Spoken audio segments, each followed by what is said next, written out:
దిక్కులు చూడటం ఆపి ముందు దృష్టి పెట్టు. అమ్మా, బుక్ అయిపోయింది, కొత్త బుక్ కొనాలి. పేజీలున్నాయి కదా, పరీక్షలైపోతే ఈ బుక్తో పనే ఉండదు. సరిపోతాయిలే. ఒకటే కదా పుస్తకం, కొనేస్తానులేరా. యే! ముందు చదువు. భోజనంతో పాటు స్వీట్ కావాలి. ఈరోజు చేయలేదు, రేపు చేస్తా. ఇదిగో, ఇంకా కావాలా? ఆ స్వీట్ ఏదో వండేయొచ్చు కదా. అవును నాన్న. నువ్వు ఫాస్ట్గా తినేస్తే మనం బయటికి వెళ్దాం. అవునమ్మా. స్వీట్ తెచ్చేసా నీకు. Hi sweet. డాడీ, నేను ట్యూషన్కి వెళ్ళను డాడీ. ఎందుకు వెళ్ళవు?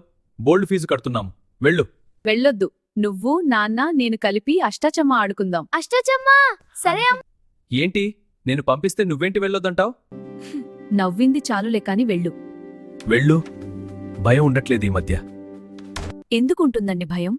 మీది ఒక మాట, నాది ఒక మాట. ఉదయం బుక్ నేను తెచ్చేస్తాన్లే అన్నారు. అవును, గుర్తుంది. మధ్యాహ్నం భోజనం దగ్గర కూడా నేను వద్దన్న స్వీట్ తెచ్చారు.